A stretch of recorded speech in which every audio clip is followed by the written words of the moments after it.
A'udzu billahi minasyaitonir rajim. Bismillahirrahmanirrahim. Wal 'ashri innal insana lafi khusrin illal ladzina amanu wa 'amilus solihati wa tawashaw bil haqqi wa tawashaw bis sabr.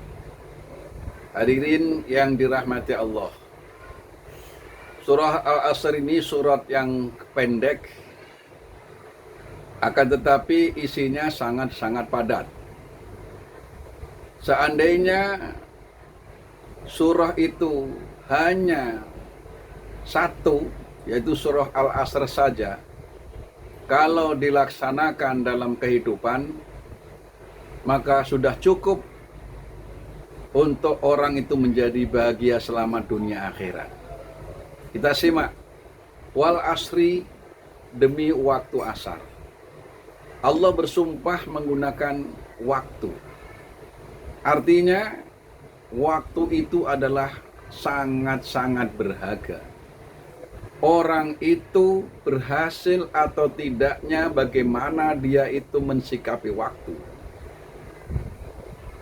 Orang itu akan mempunyai nilai dirinya menjadi orang-orang yang punya derajat ketika dia itu benar-benar bisa memanfaatkan waktu untuk mengisi kehidupannya dengan kebaikan-kebaikan. Yang pertama, masalah waktu. Yang kedua, dalam surah Al-Asr ini, bahwa semua manusia itu dalam kerugian, disebut insan. Jadi kalau insan hanya batas insan, dia siapapun insan itu akan merugi.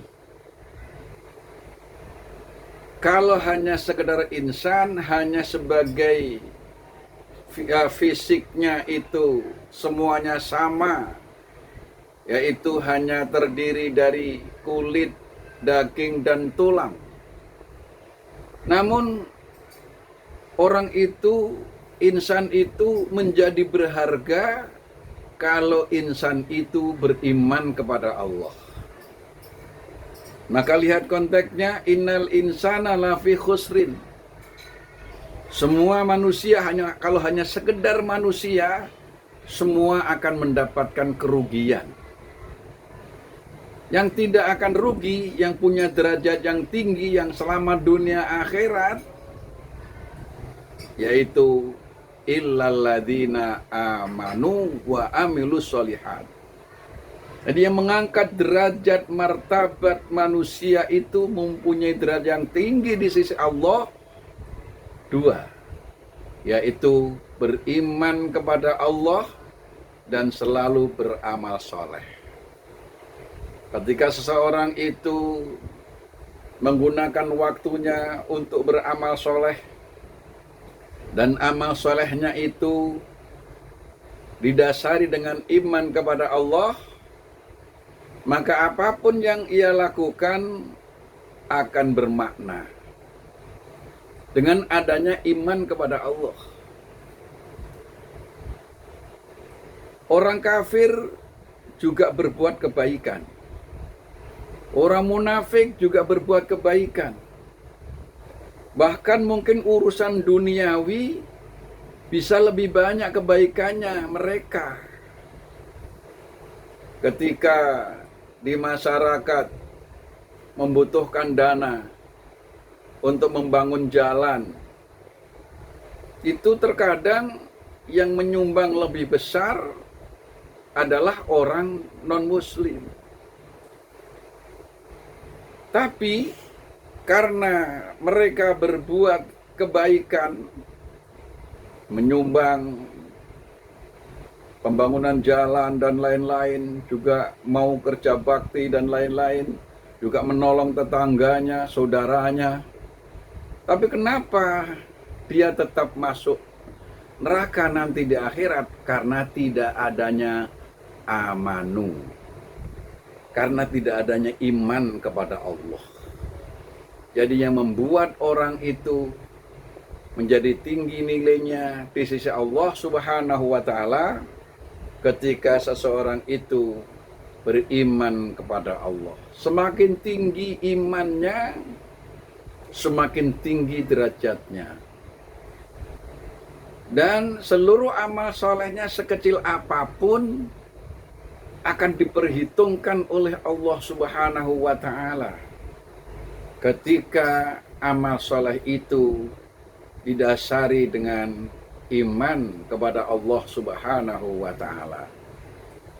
Maka ketika kita dalam hidup ini banyak dirundung masalah, sering mengalami kesulitan-kesulitan, dan mungkin kita juga didera oleh penyakit yang tidak kunjung sembuh.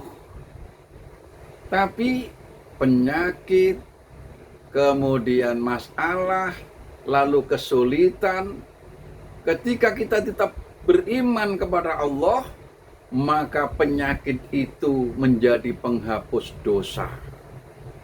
Maka kesulitan kita pusing memikirkan kebutuhan duniawi ini juga akan menjadi penghapus dosa. Bahkan keringat kita bekerja keras, itu juga tetesan keringat itu menggugurkan dosa-dosa. Dengan catatan kita beriman kepada Allah Subhanahu wa Ta'ala. Jadi bagi orang yang beriman itu tidak ada satupun yang sia-sia.